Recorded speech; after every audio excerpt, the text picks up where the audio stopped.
شو بلا تکلف میں میں حلیمہ سعدیہ آپ کو خوش آمدید کہتی ہوں۔ آج ہماری بات چیت ہوگی کئی انٹرنیشنل ایشوز پر، جن میں سب سے سر فہرست ہے امریکی صدر جو بائیڈن اور چینی صدر شی کی ملاقات، جو اسی ہفتے سان فرانسسکو میں ہونے جا رہی ہے۔ اس کے ساتھ ساتھ بات چیت ہوگی حال ہی میں روسی صدر ولادیمیر پوٹن کی نارتھ کوریا کے صدر کم یونگ سے ملاقات کی، پھر روسی صدر نے کس مقام پر بھارت کے پرائم منسٹر مودی کی تعریف بھی کی۔ اس کے علاوہ ہم مختصراً جائزہ لیں گے اسلامک کانفرنس کی میٹنگ کا کہ اس میں اسرائیل حماس جنگ کا کوئی حل کیوں نہیں ڈھونڈا جا سکا۔ آخر میں ہم بات چیت کریں گے پاکستان کی سیاسی صورتحال کے ساتھ ساتھ کہ کیا واقعی پاکستان نے یوکرین کو اسلحہ فراہم کیا تھا۔ تو چلیے بات چیت کرتے ہیں طاہر گورا صاحب کے ساتھ۔ طاہر گورا، اسی ہفتے امریکی صدر جو بائیڈن اور شی کی ملاقات سان فرانسسکو میں ہونے جا رہی ہے۔ چینی صدر شی ایشیا پیسیفک اکنامک کوآپریشن کے اجلاس میں جا رہے ہیں۔ آپ کو کیا لگتا ہے کہ دنیا کی یہ دو بڑی طاقتیں اپنے اختلافات ختم کر پائیں گی؟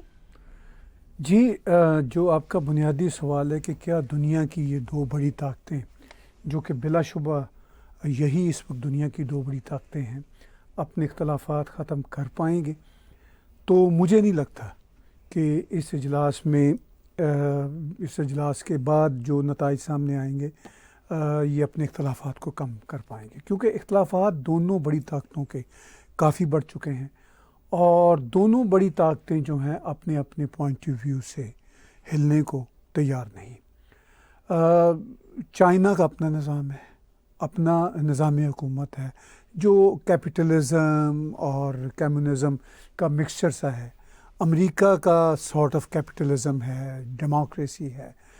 پھر صرف اتنی ہی بات نہیں کہ یہ کیپٹلزم ورسز ہاچ پاچ کمیونزم پلس کیپٹلزم کا کوئی جھگڑا ہے، اس میں جو امریکہ کی سپریمیسی ہے دنیا میں وہ چیلنج ہو رہی ہے، اور چائنا جو ہے وہ کچھ ایسے ہتھ کنڈے استعمال کر رہا ہے، ظاہر ازری نظر آ رہا ہے، جو جیسے ٹریڈ کی دنیا میں ٹریڈ کے جو انٹرنیشنل رولز ہیں ان کو فالو نہیں کرتا۔ اسی طرح جو انٹرنیشنل ٹریڈ مارکس ہیں ان کی تھیفٹ کا مسئلہ ہے، پھر ٹیکنالوجی کی چوری کا مسئلہ ہے۔ امریکہ کے اور یورپ کے یہی الزامات ہیں۔ تو یہ بہت مشکل ہے ان دونوں بڑی طاقتوں کے اختلافات کم ہوں۔ جب ہم امریکہ کی بات کرتے ہیں تو امریکہ نہیں ہے، اس کے ساتھ پوری یورپین یونین ہے، پوری ویسٹرن ورلڈ ہے، اور وہ 19-20 کے فرق کے ساتھ ایک ہی پیش پہ ہے، اور ان کا ایک ہی سوچنے کا انداز ہے۔ چین کے ساتھ در حقیقت شاید کوئی نہیں ہے، مطلب روس اپنی مجبوریوں کی وجہ سے اب تھوڑا بہت ان کے ساتھ اٹھتا بیٹھتا ہے، لیکن روس کا ایک اپنا ہی طریقہ کار ہے، اس پہ شاید ہم آگے چل کے بات چیت کریں گے۔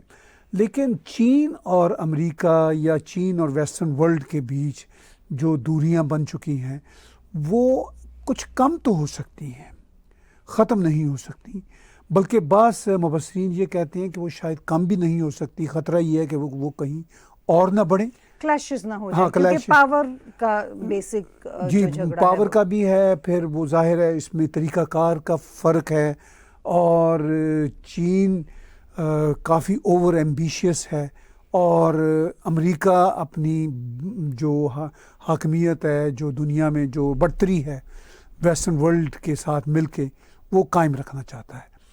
تو دونوں اپنے اپنے طریقہ کار پوائنٹ آف ویو سے بہت مختلف ہیں، لیکن ان دونوں بڑی طاقتوں کو یہ احساس بھی ہے کہ اگر ہمارے تعلقات آپس میں بہت خراب ہو گئے تو ہم دونوں کے لیے اچھا نہیں ہے اور دنیا کے لیے بھی اچھا نہیں ہے۔ ہر چیز انٹرکنیکٹڈ ہے۔ تو اس لیے یہ بھی ایک چیلنج ہے درپیش ان دونوں کو۔ اب یہ ایک پزل ہے کہ کیا چین، جو امریکہ چین پہ الزامات لگاتا ہے، چین ان کا کوئی تدارک کرتا ہے یا نہیں کرتا۔ اسی طرح چین کا جو امریکہ پہ دباؤ ہے کہ بھئی ہمیں آپ نے اتنا قریب کیا، پھر آپ دور کر رہے ہیں، ہم پہلے والی پوزیشن میں واپس آ جائیں، کیا امریکہ کے لیے، مغربی اتحادیوں کے لیے ممکن ہے؟ یہ دونوں باتیں مجھے ممکن نظر نہیں آتی. تو اس لیے آپ کا یہ بنیادی سوال کہ کیا یہ دونوں بڑی طاقتیں جو اکنامک پلیٹ فارم پر بھی 1 اور 2 ہیں, کیا اپنے اختلافات ختم کر پائیں گی؟ مجھے نہیں نظر آتا کہ اختلافات ختم کر پائیں گی. خاص طور پر یہ اختلافات ریسنٹلی تو بہت بڑے ہیں.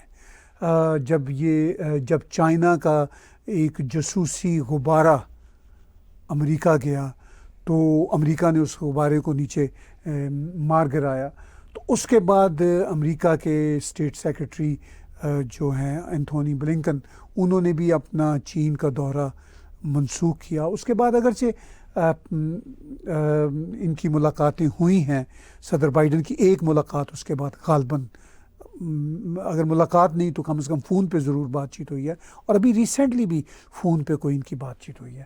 لیکن یہ ملاقات جو سین فرانسسکو میں ایشیا پیسیفک کوآپریشن اوپیک میں جو ہونے جا رہی ہے, یہ بڑی امپورٹنٹ ہے. دنیا کی نگاہیں اس پر لگی ہوئی ہیں کیونکہ اس میں اور بہت سارے فیکٹر ہیں. روس یوکرین کی جنگ ہے, اسرائیل حماس کی جنگ ہے.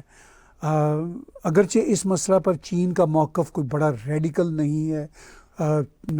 امریکہ کو انہوں نے دونوں جنگوں کے حوالے سے ایڈوائز کی ہے کہ بھئی آپ اس کو سیز فائر دونوں جنگوں میں کروانے کی کوشش کریں. لیکن ایسا نہیں ہے کہ چین نے روس کی طرح کہا ہو کہ نہیں میں تو اس طرف کھڑا ہوں, آپ اس طرف ہیں, ایسی بات بھی نہیں ہے. مگر اختلافات بھی ہیں, اکنامک لیول پہ ہیں, ٹیکنالوجی کے لیول پہ ہیں, سائبر لیول پہ ہیں, پالیسیوں کے لیول پہ ہیں. وہ اختلافات رہیں گے.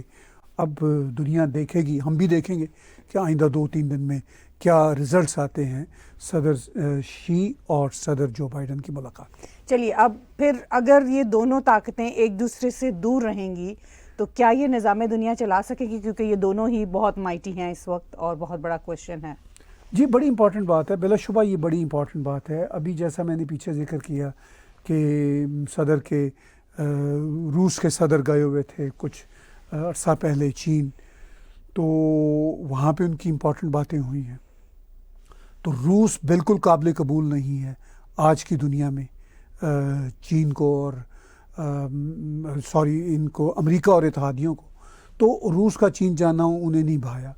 تو اب یہ دنیا کا ایک اس وقت کا آرڈر ہے ہمارے اس پلانٹ کا, اس کا سیاسی اقتصادی اکنامک ایک آرڈر ہے جو آلموسٹ آج کے دن بھی, جب میں اور آپ بات کر رہے ہیں, آج کے دن بھی وہ کافی حد تک کنٹرول بائی ویسٹرن ورلڈ ہے. چاہے اکنامک رولز ہوں, ٹریڈ کے رولز ہوں, پالیسیوں کے رولز ہوں, وہ ویسٹرن ورلڈ ان کو چلا رہے ہیں.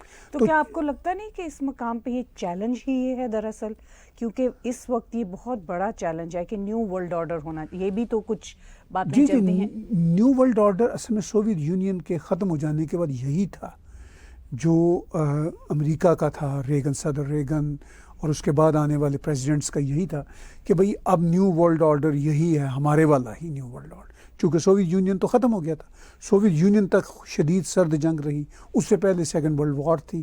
سوویت یونین جب تک تھا تو ان کے ساتھ شدید سرد جنگ تھی. تو اس کے ختم ہونے کے بعد نیو ورلڈ آرڈر یہی ہوا کہ جو ویسٹرن ورلڈ کا نظام ہے اس کے تحت ہی دنیا چلے گی. اچھا, اب اس ویسٹرن ورلڈ کے نظام میں ہے کیا؟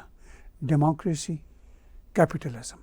نہ میری ذاتی رائے میں ٹوٹل سچی ڈیموکریسی ہے, نہ سچی کیپٹلزم ہے, لیکن پھر بھی ریلیٹیولی ڈیموکریسی بھی ہے ویسٹرن ورلڈ میں اور کیپٹلزم بھی ہے. اب جو جیسے مڈل ایسٹ کے کنٹریز ہیں, رچ والے جو کنٹریز ہیں, وہ ڈیموکریسی میں تو نہیں آئے مگر کیپٹلزم میں ویسٹرن ورلڈ کے نیو ورلڈ آرڈر کے مطابق چلے. جاپان دوسری جنگ عظیم میں ان کے خلاف تھا, اب مگر دوسری جنگ عظیم کے بعد جو new world order sort of بنا, پھر سرد جنگ کے بعد جو نیو ورلڈ آرڈر بنا, اس میں جاپان فٹ ہوتا ہے. چین بھی کچھ فٹ ہونے لگا تھا, پھر ایون روس بھی تھوڑا فٹ ہونے لگا تھا. تو دنیا مطلب آپ کہہ لیجئے سوویت یونین کے ٹوٹنے کے بعد 1990s کے بعد چین بھی کافی گڈ بکس میں تھا. تو چین, روس, یہی بڑی دنیا کی طاقتیں تھیں. یہ بھی ان کے ساتھ آ گئے آن بورڈ, ایک طرح سے پارشلی ہو گئے ویسٹرن ورلڈ کے. اب چین بھی باہر, کچھ خود نکلا, کچھ انہوں نے نکالا. روس بھی کچھ خود نکلا, کچھ انہوں نے نکالا. تو اب خاص طور پر چین چونکہ اکنامک مائٹ ہے اور امریکہ بھی اکنامک مائٹ ہے، ان دونوں کے اختلافات بڑھ گئے ہیں۔ اس دوران انڈیا ایمرج ہوا ہے، لیکن انڈیا ابھی اتنی بڑی پاور نہیں بنا اکنامکلی بھی، اور انٹرنیشنل سٹیج پہ انڈیا کا اچھا اثر رسوخ ہے، سویلائزیشن میں تو انڈیا بہت آگے ہے، مگر اکنامک اور پولیٹیکل اتنی بڑی ابھی پاور نہیں ہے کہ وہ چین کو سبسٹیچیوٹ کر سکے۔ اچھا، وہ اگر جب سبسٹیچیوٹ کر بھی دے گا آنے والے دنوں میں تو چین تو پھر چین ہی رہے گا نا، ایسا تو نہیں ہے کہ چین ختم ہو جائے گا، چین کی اکنامک مائٹ بھی رہے گی۔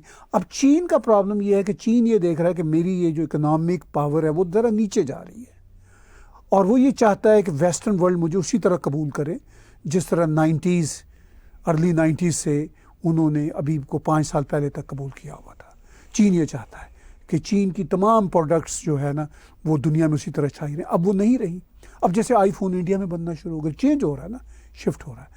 لیکن جیسا میں نے کہا، آپ کا یہ بنیادی سوال کہ کیا یہ دونوں بڑی طاقتیں ایک دوسرے سے دور رہ کر نظام ہستی، میں یہ کہوں گا نظام زمین چلا سکیں گے، تو بڑا چیلنج ہے، اس لیے کہ چین افریقہ میں بھی فنڈنگ کر رہا ہے، پروجیکٹ بھی لگ رہے ہیں، اور مڈل ایسٹ میں بھی اس کی یاریاں دوستیاں ہیں، ایران کے ساتھ بھی کام کر رہا ہے، ادھر جنوبی امریکہ میں بھی وہ کام کر رہا ہے۔ تو چین کا اثر رسوخ ہے، چونکہ چین کے پاس پیسہ ہے، وہ اپنے حساب سے اپنے انداز سے پیسہ خرچ کرتا ہے، لیکن ٹیکنالوجی میں بھی بہت، ٹیکنالوجی میں بھی چین، کیونکہ یہ دنیا کوئی شک والی بات نہیں، مغربی دنیا کے بعد ٹیکنالوجی میں چین ہی سب سے آگے ہے۔ ایک زمانے میں روس ہوا کرتا تھا، روس نہیں ہے، تو روس کے پاس ایک ہی ایج ہے کہ وہ ایک بہت بڑا ایریا ہے، انرجیز کے ریسورسز ہیں۔ چین کے پاس انرجیز کے ریسورسز نہیں ہیں، لیکن چین کے پاس پیسہ ہے، ابھی تک تو ہے، اور وہ پیسہ اب تھوڑا سا اس کی پرسنٹیج گر رہی ہے گروتھ کی۔ چین کا یہ چیلنج ہے، اور چین کو لگ رہا ہے کہ مغربی دنیا اس کو کارنر کر رہی ہے، کہ جو گروتھ اس کی گر رہی ہے وہ کہیں اور نہ گر جائے، جو کہ ایسا ہوتا نظر آ رہا ہے۔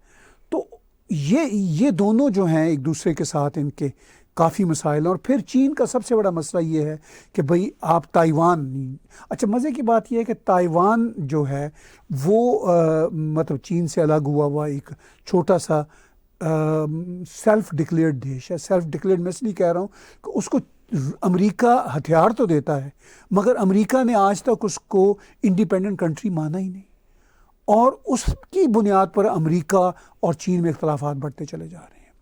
یعنی جس دیش کو امریکہ انڈیپینڈنٹ دیش ہی نہیں مانتا، تو چین امریکہ سے کہہ رہا ہے کہ بھئی آپ تائیوان کے معاملے میں انٹرفیئرنس نہ کریں، آپ تائیوان کو اسلحہ نہ دیں۔ امریکہ تائیوان کو الگ دیش نہیں مانتا، مگر اس کو اسلحہ دے رہا ہے، مسلسل دے رہا ہے۔ تائیوان اپنے آپ کو مطلب اس نے سیلف انڈیپینڈنٹ ڈکلیئر کر دیا ہوا ہے، کئی دیشوں نے اس کی انڈیپینڈنسی کو مانا بھی ہوا ہے، مگر چین نہیں مانتا، حتیٰ کہ امریکہ نے بھی نہیں مانا، مگر امریکہ کھلم کھلا اس کی مدد کر رہا ہے۔ اب وہ امریکہ کا اتحادی ہے، اور بالکل چین کا ہی ایک طرح سے حصہ ہوتا تھا، اور چین کے سر پر ہی بیٹھا ہوا ہے، تو چین کو یہ بات بالکل پسند نہیں۔ یہ بھی ایک بہت بڑا تنازع ہے دونوں دیشوں کے بیچ میں۔ تو یہ ایک ایسا گمبھیر مسئلہ ہے کہ چین بھی نہیں چاہتا کہ یہ کسی قسم کی تھرڈ ورلڈ وار بڑے لیول کی ہو، امریکہ بھی نہیں چاہتا، مغربی دنیا بھی نہیں چاہتی، اور شاید دنیا کو کوئی ملک بھی نہیں چاہتا، لیکن یہ ہے کہ اس دنیا کو بھی چلانا ہے، اور اپنے جو اپنی پوزیشننگ ہے اس کو بھی دونوں برقرار رکھنا چاہتے ہیں۔ تو اس بات کا بھی دار و مدار کافی اس سمٹ، اس اوپیک پہ ہے جو اسی ہفتے ہونے جا رہا ہے، کہ کیا یہ کول ڈاؤن ہوتی ہیں، کیا یہ دونوں طاقتیں اس دنیا کو چلانے کے لیے ایگری کرتی ہیں، یا اسی طرح کلیش کریں گے ایک دوسرے سے جس طرح وہ اس وقت کر رہی ہیں۔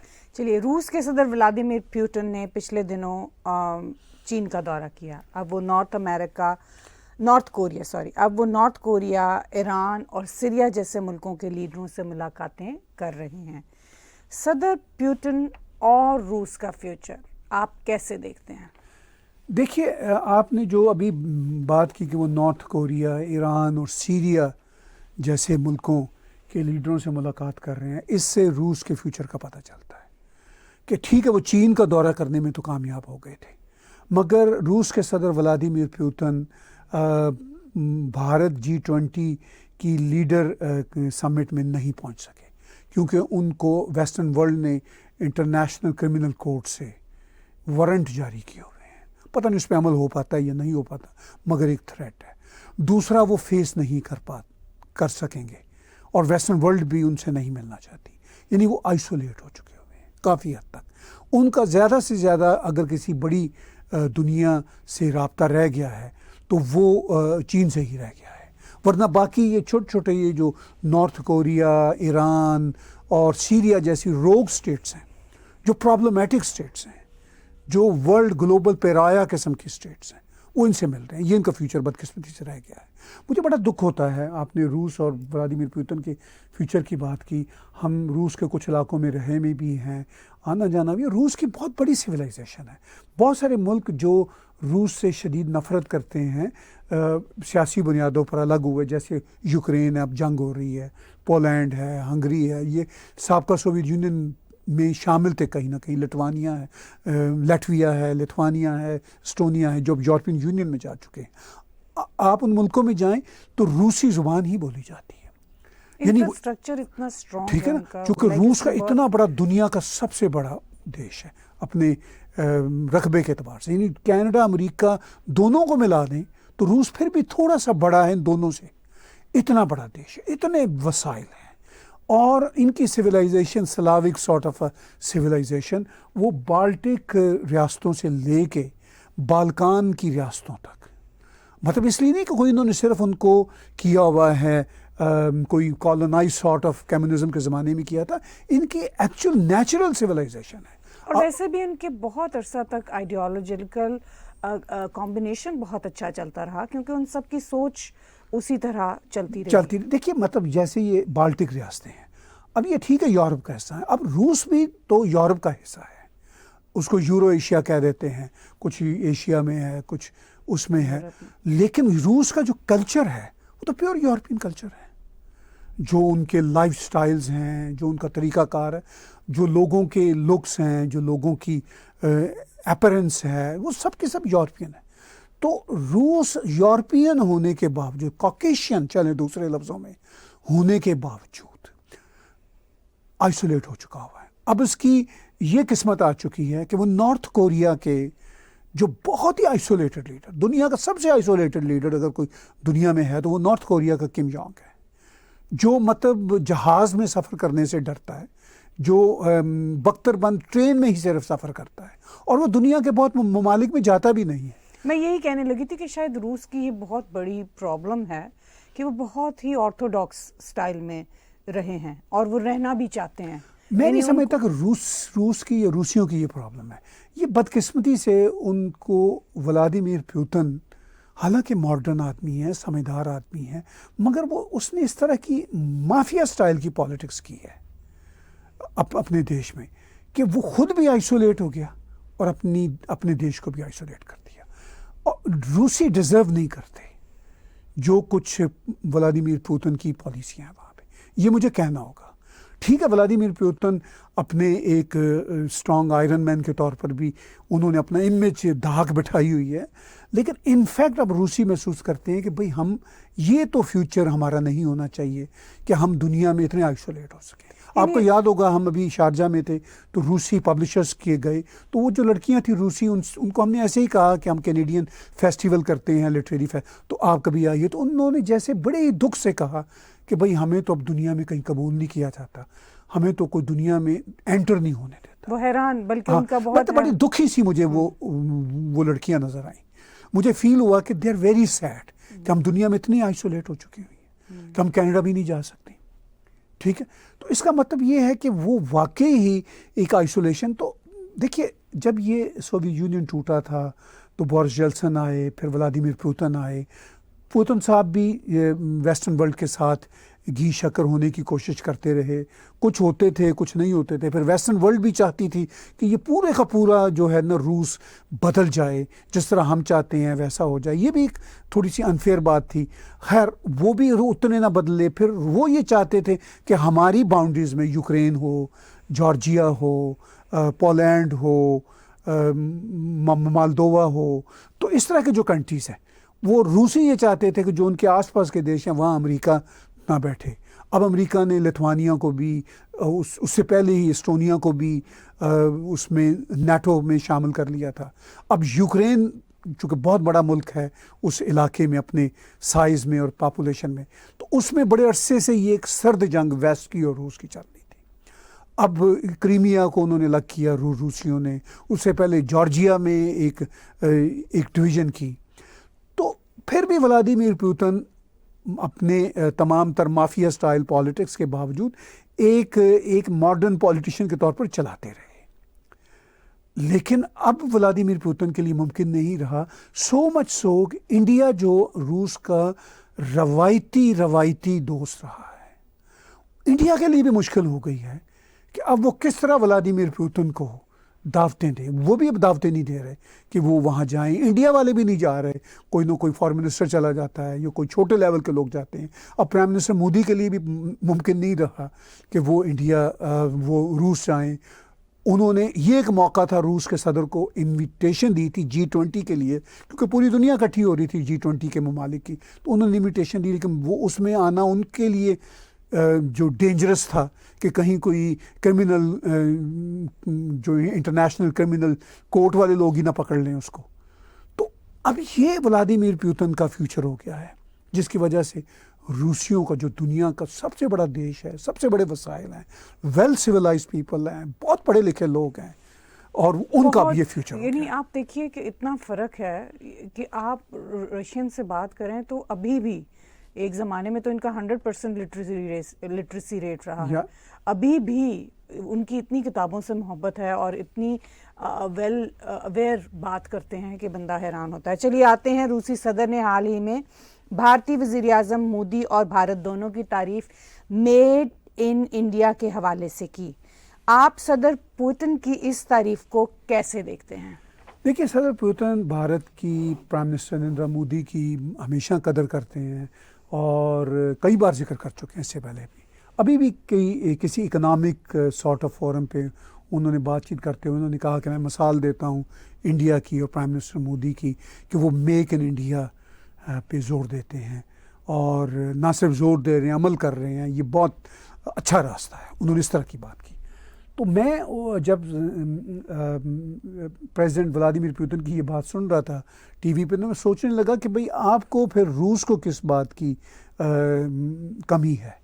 روس بھی میک ان رشیا کے راستے پہ چلے, لیکن سوال یہ کہ کیا روس میک ان رشیا کے راستے پہ چل سکتا ہے؟ پہلی بات یہ ہے کہ روس کی اتنی بڑی پاپولیشن نہیں ہے, رقبہ بہت بڑا ہے, ہارڈلی آئی تھنک 130 ملین لوگوں کا دیش ہے, ٹھیک ہے.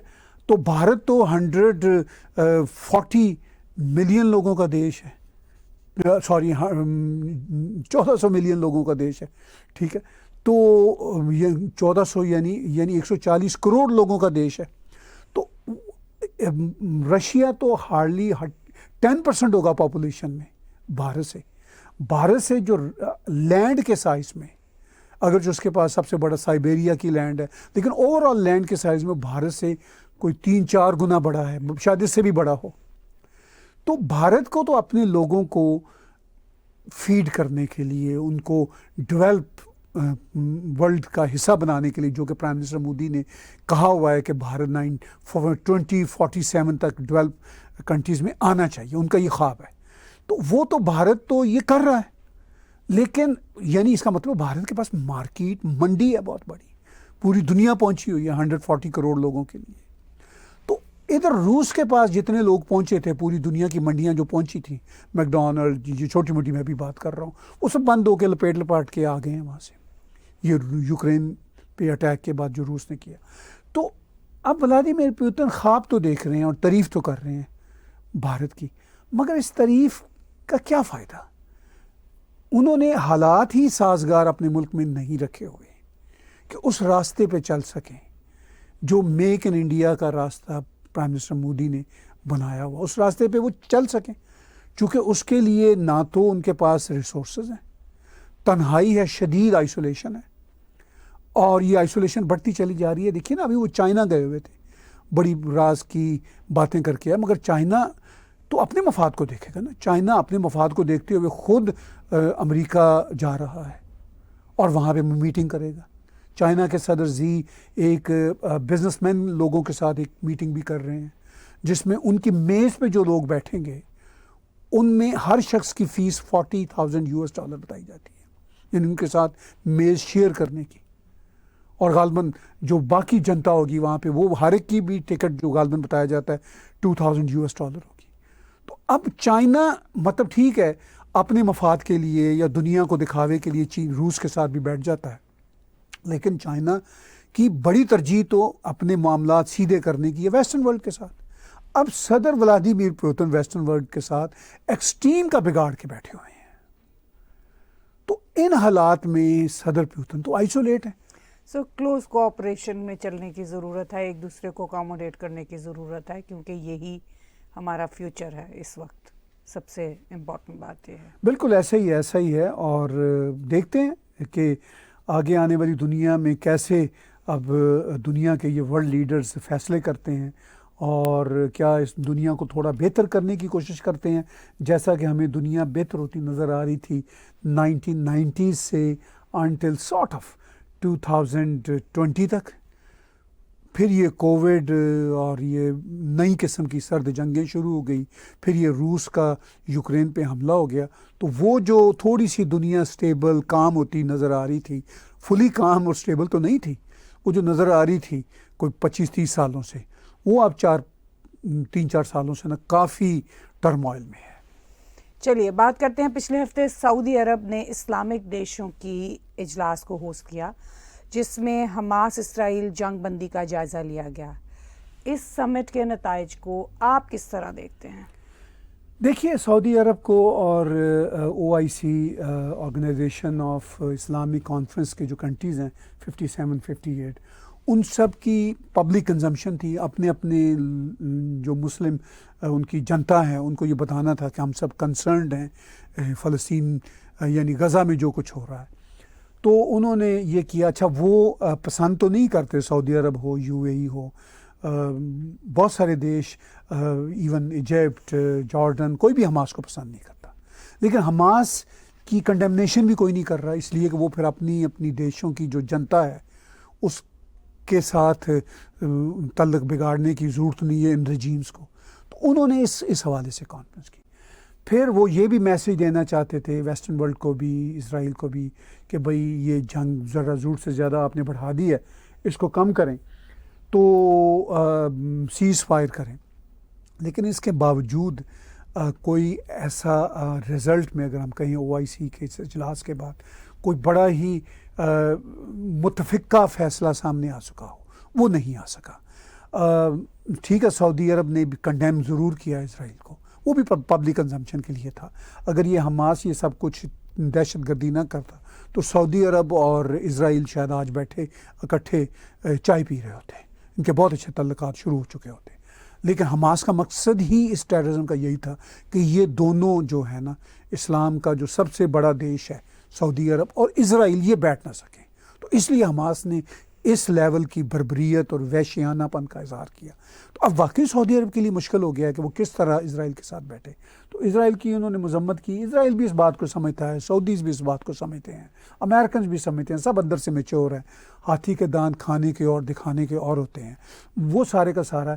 لیکن OIC کا اجلاس بہرحال ہونا ان لیڈرز کے لیے بڑا امپورٹنٹ تھا.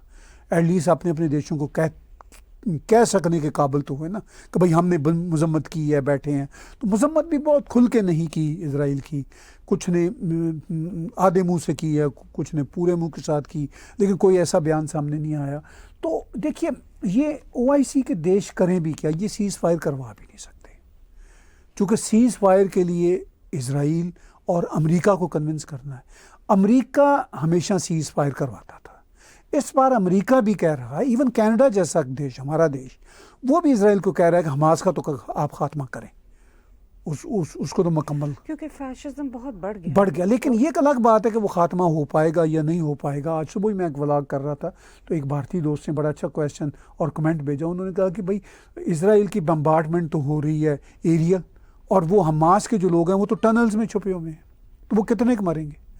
تو وہ واقعی وہ یہ بات ایک ٹھیک بات ہے کہ وہ نہ تو اتنے زیادہ مریں گے، اور ان میں سے جو مریں گے بھی تو آئیڈیالوجی تو نہیں مرے گی. آئیڈیالوجی تو یہاں ٹورانٹو میں، مساگا میں، لنڈن میں، فرانس میں دھمالیں ڈال رہی ہے. اچھا، تو اب یہ جو سچویشن ہے، آئیڈیالوجی بھی ہے، لوگ بھی ہیں اس ایکسٹریمزم کے، اس باربرزم کے، مطلب یہ جو ہے.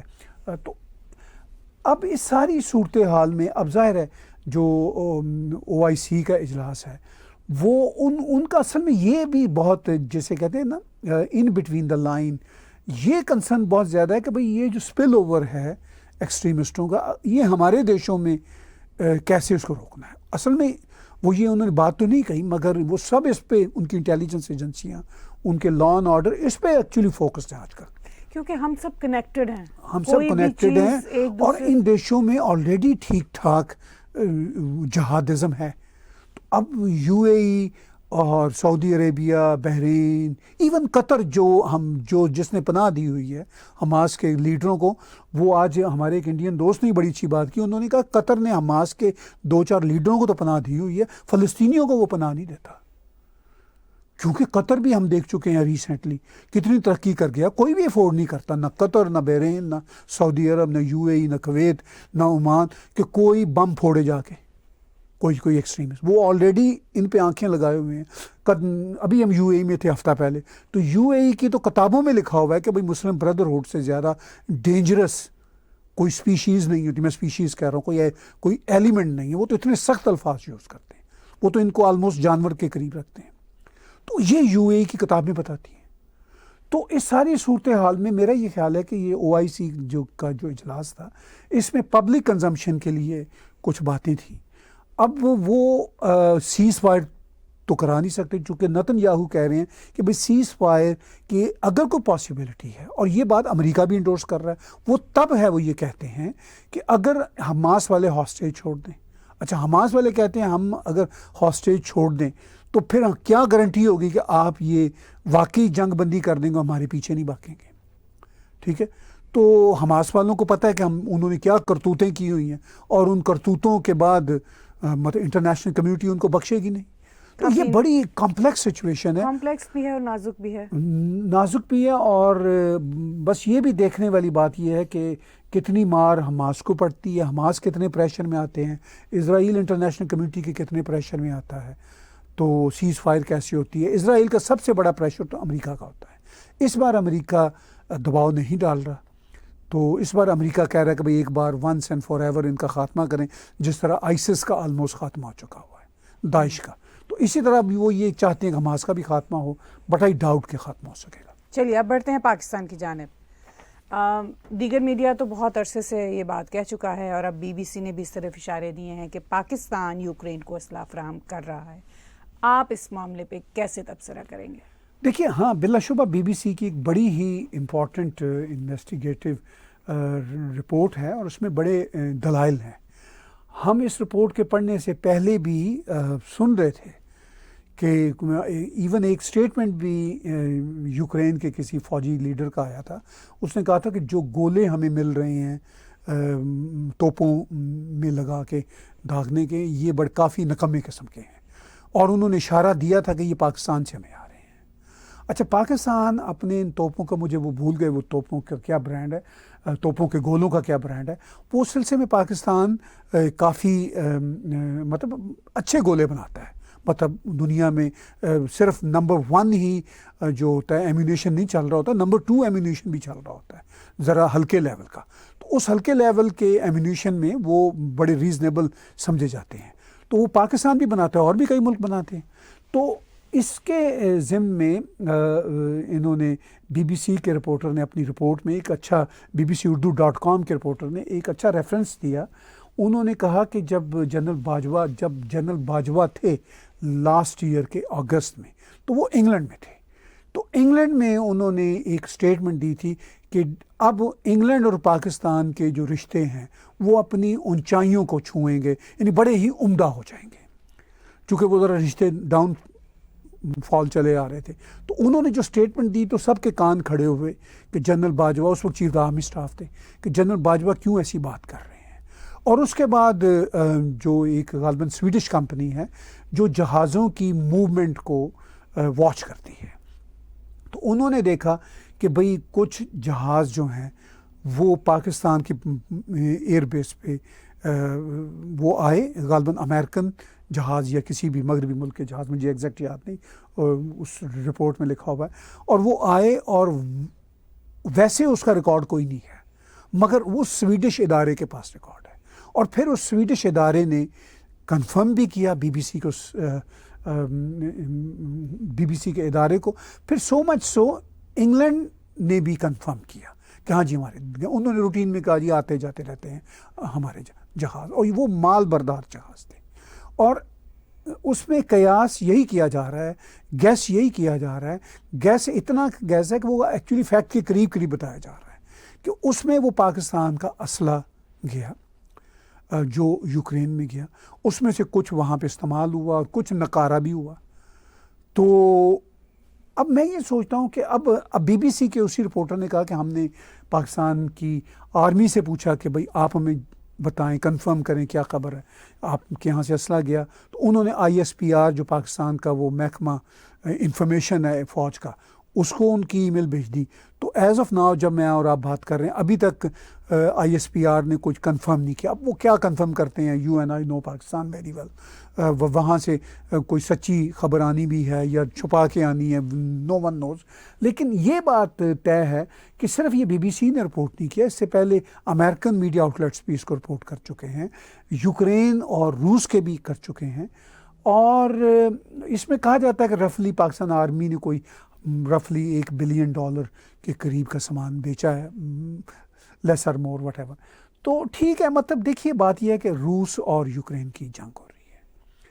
روس کو بھی پتہ ہوگا, روس کا بھی انٹیلیجنس ادارہ کافی افیکٹو ہے, ان کو بھی پتہ ہوگا یہ موومنٹ ہو رہی ہے. اچھا, تو ظاہر ہے روس کے پاکستان کے ساتھ آج کل ریزنیبل تعلقات ہیں. اس وقت جب پرائم منسٹر عمران خان جب پرائم منسٹر تھے تو عین جنگ کی رات کو وہ روس بیٹھے ہوئے تھے, جب روس نے یوکرین پہ حملہ کیا تھا تو عین اسی رات بیٹھے ہوئے تھے. تو انہوں نے اس کے بعد روس کی شان میں بڑے راگ الاپے کہ جی ہم بڑا اچھا کام کریں گے, ویسٹ کے خلاف جائیں گے. تو ٹھیک ہے, اس میں سمجھتا ہوں کہ پوری دنیا اسلحہ بیچتی ہے, امریکنز بھی بیچتے ہیں, ویسٹرنرز بھی بیچتے ہیں, اور باقی چھوٹے چھوٹے ملک بھی جس کی جتنی اوقات ہے سخت ہے. اور آج کل تو اسلحے کی کھپت ڈیمانڈ ہے ہی. ایون روس کو چاہیے اب تو گولے, روس گولے بنانے میں دنیا میں نمبر 1 ملک تھا, مگر اس نے اتنے گولے چلائے کہ اس کے گولے ختم ہو گئے. فیشزم بڑھ رہا ہے. جی آپ یہ بتائیے کہ کیا, میں یہ سوال آپ سے آؤٹ آف دا کانٹیکسٹ کرنے جا رہی ہوں کہ فیشزم کا اتنا بڑھ جانا کیا کسی چینج کے تقاضے کو نہیں انسائٹ کرتا؟ نہیں, فیشزم نارملی کوئی چینج تو نہیں لایا کرتے. دنیا میں ہم نے فیشزم دیکھے ہیں, بہت سارے ادوار دیکھے ہیں, وہ سوائے تباہی کے کچھ نہیں کرتے ہیں. ٹھیک ہے, یہ ہٹلر کی فیشزم دیکھ لیں, مسولینی کی فیشزم دیکھ لیں, تو یہ تو ذرا بڑے بڑے لیول کی فاشزم تھی. یہ اسٹالن کی فاشزم دیکھ لیں, ماؤ اور کچھ ان لوگوں کی فاشزم تھی. تو اس سے لوگ ہی مرے ہیں, تباہی ہوئی ہے, چینج کوئی نہیں آئی. یہ آیت اللہ خمینی کی فاشزم دیکھ لیں, تو یہ سب تباہیاں ہوئی ہیں فاشزم سے. اب یہ جو ہے تھوڑا سا فاشزم سے مختلف ہے, یہ جنگ ہے. ٹھیک ہے, مطلب فاشزم جنگوں میں بدلتی ہے. یہ اب جنگ یعنی جنگ بڑے لیول کی چیز, فاشزم ذرا اس سے چھوٹے لیول کی چیز, وہ اس سے پہلے کی. تو ہاں, تو یہ تو آلریڈی جنگیں چل رہی ہیں. فاشزم تو ختم ہو گیا نا, اب تو جنگیں چل رہی ہیں. روس نے حملہ کیا ہوا ہے یوکرین پہ, یوکرین کے ساتھ ویسٹرن ورلڈ کھڑی ہے. ادھر حماس نے حملہ کر دیا تھا, اسرائیل نے جواباً حملہ کر دیا. تو جنگیں چل رہی ہیں, یعنی یہ فاشزم سے آگے کا کھیل اب آ چکا ہوا ہے. تو اس کھیل میں اب یہ ہو رہا ہے کہ مطلب میں یہ کہنا چاہ رہا تھا کہ اب اگر پاکستان اسلحہ بیچ بھی رہا ہے یوکرین کو, اس کا علم یقینی طور پر روس کو بھی ہوگا, تو واٹ اے بگ ڈیل. مطلب فرینکلی مطلب میں یہ بات مجھے تسلیم کرنی پڑے گی, پوری دنیا کو اسلحہ بیچ رہی ہے, اور ظاہر ہے اسلحے کا استعمال جنگوں میں ہی ہونا ہے. انفارچونیٹلی ایسا نہیں ہونا چاہیے, لیکن بہرحال یہ ایک ہارڈ ریئلٹی ہے. تو ظاہر ہے اگر پاکستان بھی اسلحہ بیچ رہا ہے، میں پاکستان کو سپورٹ نہیں کر رہا، اس میں سپورٹ کرنے والی بات نہیں ہے، میں ایک تجزیہ نگار ہونے کے ناطے، ایک اینالسٹ ہونے کے ناطے دیکھ رہا ہوں کہ بھائی اب پاکستان اسلحہ بیچ رہا، گولے بیچ رہا ہے یوکرین کو، تو باقی ملک بھی تو بیچ رہے ہیں نا، ٹھیک ہے، اور پاکستان کو تو ویسے ہی پیسے چاہیے، باقیوں کو بھی چاہیے پیسے، خاص طور پر جو چھوٹے چھوٹے ملک بنا رہے ہیں اس طرح کے چھوٹے لیول کا جو اسلحہ بنا رہے ہیں، تو ان کی سنی گئی کہ کوئی اس طرح کی جنگ ہوئی تو ان کی بھی پروڈکٹ کی کنزمپشن ہوئی، ورنہ تو آج کل تو ہائی ٹیک اسلحہ ہی جا رہا ہوتا ہے۔ تو میں تو اس کو اس اینگل سے بھی دیکھتا ہوں۔ اب ظاہر ہے میں اور آپ دنیا کے ڈائنامکس کو روک تو نہیں سکتے، چینج تو نہیں کر سکتے، ہم تو صرف دیکھ سکتے ہیں اور اپنی اوپینین دے سکتے ہیں، آبجیکٹو اسٹڈی اس کے لیے۔ چلیے، پاکستان میں انتخابات اگلے برس 8 فروری کو ہونے طے پائے ہیں۔ یوں لگتا ہے کہ اس میں نواز شریف اور ان کی پارٹی کو اسٹیبلشمنٹ کی حمایت حاصل ہے۔ اس تناظر میں پاکستان کے سیاسی معاملات کدھر کو جاتے نظر آتے ہیں؟ دیکھیے، پاکستان میں کافی سیاسی بنچال رہے جب سے عمران خان گئے تھے، اور جب سے ان کو ووٹ آف نو کانفیڈنس سے نکالا گیا، وہ تو مانتے ہی نہیں تھے، اور پتہ نہیں اب وہ جیل میں بیٹھے ہوئے وہاں بیٹھے مانتے ہیں یا نہیں مانتے، کافی ضدیات بھی ہیں، لیکن بہرحال انہوں نے کافی سیاسی دھچکے دیے، اور ظاہر ہے ان کے ساتھ آرمی کے کچھ گروپ تھے، ان کی اتنی اوقات نہیں تھی عمران خان کی کہ وہ اس طرح کے بڑے بڑے ایکشن کر سکے، تو ان کے پیچھے آرمی کے کچھ لوگ تھے۔ ہم نے بعد میں 9 مئی کے بعد ہم نے دیکھا کہ 102 سینئر پاکستان آرمی کے آفیسرز کو برطرف کیا گیا۔ یہ کوئی چھوٹی خبر نہیں تھی، بہت بڑی خبر تھی۔ یہ تو صرف خبر کی حد تک ہمیں 102 بتایا گیا، ہمیں نہیں پتا ایگزیکٹلی کتنا میس تھا اندر۔ بہرحال اس میس پہ اپیرنٹلی کافی حد تک اس وقت کی آرمی کی لیڈرشپ نے قابو پا لیا ہے، اور قابو پانے کے بعد عمران خان پھر جیل گئے، ورنہ تو وہ جیل جا ہی نہیں پا رہے تھے، جیل گئے۔ پاپولیرٹی ان کی بہت ہو گئی ہے، اس لیے کہ جیسے عمران خان ہے، انفارچونیٹلی سیڈلی ویسے ہی پاکستان کی عوام کی اکثریت ہے، یعنی وہی جو ہوتا ہے نا جذباتی پن۔ تو وہ خان صاحب کو بھی پتہ تھا کہ یہ میرے جیسے ہیں، تو خان صاحب بہرحال ان کے ساتھ، حالانکہ عمران خان 4.25 سال پرائم منسٹر رہے، ٹکے کا کوئی کام نہیں کر سکے، اور انتہائی نالائق پرائم منسٹر رہے، لیکن وہ اپنی پرائم منسٹرشپ کے آخری دنوں میں ان پاپولر بھی ہو چکے تھے، مگر جس انداز کے ساتھ گئے، جس انداز کے ساتھ پھر انہوں نے جلسے کیے، تقریریں کی، امریکہ کے خلاف کارڈ کھیلا، سارے کارڈ کھیلے، تو وہ بہرحال عمران خان کافی پاپولر ہو گئے۔ اب بہرحال کہا جاتا ہے جی کہ عمران خان کی جو اب پاپولیرٹی ہے وہ بس سوشل میڈیا پہ زیادہ ہے، زمین پہ کم ہے۔ عمران خان کے حامیوں کا کہنا ہے وہ زمین پہ بھی بہت زیادہ ہے، ذرا الیکشن کرا کے دیکھ لیں۔ تو وہ الیکشن بہرحال پاکستان میں 8 فروری کو ہونے جا رہے ہیں۔ اب جو وہاں کے ڈائنامکس بتاتے ہیں پالیٹکس کے، وہ یہ ہے کہ نواز شریف صاحب بھی کچھ 4-5 سال سے، غالباً 5 سال سے باہر ہی بیٹھے ہوئے ہیں۔ وہ بھی شاید پاکستان نہ جاتے اگر ان کو کوئی گرین سگنل نہ ہوتا۔ وہ بھی بڑی مشکلوں کے بعد، بڑے مطلب انڈیکیشن دیکھ کے پاکستان گئے ہیں، وہ پہنچ گئے ہیں۔ اب وہاں پہ نگران حکومت چل رہی ہے، اکنامک کرائسس بھی چل رہے ہیں، اب کچھ حل بھی ہو رہے ہیں۔ میں آج ہی دیکھ رہا تھا ایک خبر کہیں پہ کہ IMF نے بھی آج کوئی پاکستان کو ریلیف دینے کی بات کی ہے، اس سے پہلے بھی کوئی ریلیف دینا شروع ہوئے۔ تو اس کا مطلب یہ ہے کہ ویسٹرن ورلڈ تھوڑا تھوڑا پاکستان کو سانس لینے کے لیے کوئی آکسیجن دے رہی ہے۔ اچھا، چائنیز جو ہیں وہ اپنے انداز میں چل رہے ہیں، انہوں نے بھی کچھ آکسیجن دی، کچھ ناراض بھی ہوئے۔ اس میں مجھے یہ لگتا ہے کہ میں تھوڑی سی چائنیز سچویشن بھی لاتا ہوں۔ لوگ اکثر یہ کہتے ہیں کہ پاکستان چائنا کا پپٹ دیش ہے، ایسی بات نہیں ہے۔ پاکستان کی آرمی کو پتہ ہے کہ اگر ہم چائنا کے ٹوٹل پپٹ ہو گئے تو ہمیں ویسٹرن ورلڈ کبھی بھی گود میں نہیں لے گی۔ آج کل گود سے اتارا ہوا ہے ویسٹرن ورلڈ نے پاکستان کو، لیکن تھوڑا تھوڑا پھر کچھ دینا شروع کر دیا ہے۔ تو ان کو پتہ ہے نمبر 2 پاکستان آرمی کی ٹاپ براسی جانتی ہے کہ بھئی چائنا کے چنگل میں آنے سے بہت ہی بری طرح مارے جائیں گے، چونکہ انہوں نے سری لنکا کا حال دیکھا، مالدیو کا دیکھا، افریقہ کے کنٹریز کا دیکھا۔ تو پاکستان آرمی کی ٹاپ براس سمجھتی ہے کہ پھر ہماری جو دسترس ہے وہ کم ہو جائے گی، چائنا کی زیادہ ہو جائے گی۔ تو وہ چائنا سے جتنے مفادات ہیں وہ لے لیتے ہیں، اور جتنے نہیں ہوتے وہ نہیں لیتے۔ اس کی مثال یہ بھی ہے کہ چائنا، یہ بڑا امپورٹنٹ نقطہ ہے، چائنا اور پاکستان کے تعلقات اپیرنٹلی ٹھیک ہیں، مطلب کوئی بہت آئیڈیل نہیں ہے، لیکن پاکستان اور افغانستان کے تعلقات بہت خراب ہیں، اور افغانستان کے اور چائنا کے تعلقات بہت اچھے ہو رہے ہیں۔ تو اس کا مطلب یہ ہے کہ چائنا ڈپینڈ ہی نہیں کر رہا پاکستان پہ. پہلے لوگوں کا خیال تھا کہ وہ پاکستان کے ذریعے افغانستان کے ساتھ اچھے تعلقات کرے گا.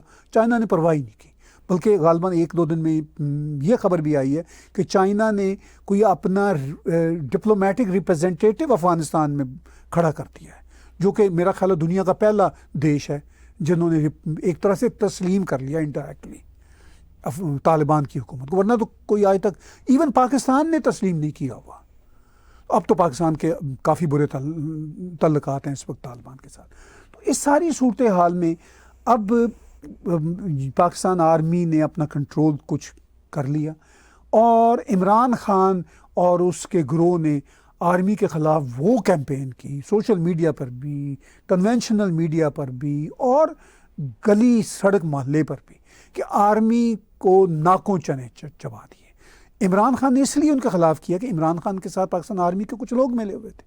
ابھی بھی عمران خان کی پاکستان آرمی کے اندر جو میں اطلاعات آ رہی ہیں ہمدردیاں ہیں، لیکن یہ جو لیڈرشپ ہے اور جو ٹاپ براس ہے انہوں نے یہ طے کر لیا کہ یہ پروجیکٹ عمران خان ہم نے اب اس کو ختم کرنا ہے.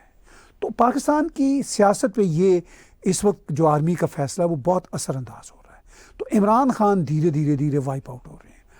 آپ ہر روز اخبار اٹھا لیجئے، 9 مئی کے بعد تو جسے کہتے ہیں تھوک کے حساب سے وہ عادت لگی تھی عمران خان کی جماعت کو چھوڑنے والوں کی. آج تک لوگ کوئی ایم این اے وہاں سے چھوڑ رہا ہے، کوئی ایم این اے وہاں سے چھوڑ رہا ہے، ٹی وی پہ لوگوں کو سیدھا کر رہے ہیں. وہ میں نے عمران ریاض کو دیکھا، داڑھی رکھی ہوئی ہے، جو سب سے بڑا ان کا ہوتا تھا عمران خان کا ایک طرح سے، I am sorry to use this word لیکن let me use this phrase, بھونکو ایک طرح سے. وہ بھی اب داڑھی رکھ کے بیٹھا ہوا ہنس رہا ہوتا ہے، ماشاء اللہ سبحان اللہ، ہمت ہی نہیں کسی کی. شیخ رشید کو دیکھا میں نے پچھلے دنوں ان کا ایک انٹرویو دیکھا، تو وہ یوں لگتا تھا کہ شیخ رشید کوئی وہ جس ان کے بارے میں کہتے تھے پاکستان میں مذاق میں کہتے تھے شیدہ ٹلی ہے، وہ لگتا تھا کہ وہ بیچارہ ٹلیاں ہی بجائے گا. وہ تو ہاتھ باندھ کے جیسے آرمی کے سامنے کھڑا تھا کہ بھائی مجھے تو بس میں تو جناب آپ کا غلام. تو آرمی نے، میں صرف یہ کہنا چاہ رہا ہوں، پاکستان کی سیاست پہ پورا اپنا قبضہ جما لیا ایز یوزول. اور عمران خان جو آپے سے باہر ہوا تھا، تو آرمی نے اس کو یہ میسج دیا ہے کہ بھئی تم ہماری وجہ سے ہی آئے تھے، اب ہم تمہیں ہی، تمہارے ہی جن کو بوتل میں ڈالیں گے. وہ یہ کر رہے ہیں. پھر اس کے بعد یہ امکان تھا کہ شاید زرداری کا بیٹا جو بلاول بھٹو ہے اس کا چانس نظر آ رہا تھا، کوئی جب وہ نگران حکومت تھی اس وقت وہ تھا، فارن منسٹر تھا. اب تو آج زرداری نے بھی کہہ دیا کہ بھئی ہم اب کسی اور سیاسی پارٹی کو یہ اجازت نہیں دیں گے کہ وہ عمران خان کی طرح ہم پہ قبضہ کر لے. یعنی وہ اب اشارہ کر رہا ہے نواز شریف کی جماعت کی طرف. تو اپیرنٹلی جو آپ نے سوال کیا، اپیرنٹلی یہی ہے کہ پاکستان کی سیاست میں جو 8 فروری کو الیکشن ہونے جا رہے ہیں، جو غالباً ہو جائیں گے، اس سے تب تک اور کنٹرول ہو جائے گا آرمی کا، اور نواز شریف کی مسلم لیگ کی حکومت بن جائے گی. چونکہ جس طرح ایم کیو ایم کے ساتھ ان کا الائنس کرا دیا گیا، جس طرح باپ جو بلوچستان کی پارٹی ان کے ساتھ الائنس کرا دیا، یہ وہ انڈیکیشنز ہیں کہ ابھی سے انہوں نے بلوچستان میں نواز شریف کے لیے راہ ہموار کر دی ہے، کراچی کے لیے راہ ہموار کر دی ہے، پنجاب میں ویسے ہی ان کا کچھ نہ کچھ ہے پلڑا، اگر فل نہیں تو وہ بھی ہموار ہو جائے گی، پختونستان میں بھی ہموار ہو رہی ہے. تو لگتا یہ ہے کہ اگلی حکومت مسلم لیگ نواز کی پھر ہوگی، اور سیاسی ٹھہراؤ بھی جو ہے وہ کچھ منظر کے اوپر آ جائے گا. ہاں، دیکھنے کو ملے گا ہمیں. چلیے، شکریہ آج کے ان تازہ بتازہ تبصروں کا، بہت بہت شکریہ. آج کا بلا تکلف شو طاہر گورا میرے ساتھ دیکھنے کا بہت شکریہ. آپ ہمارے ٹیگ ٹی وی کے یوٹیوب چینل کو سبسکرائب کیجئے.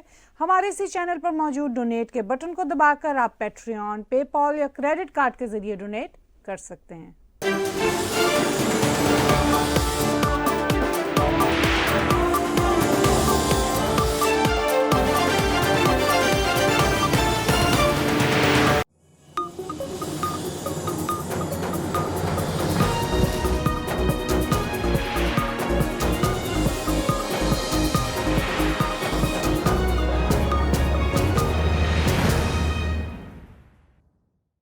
Subscribe Tag TV YouTube channel and press the notification button.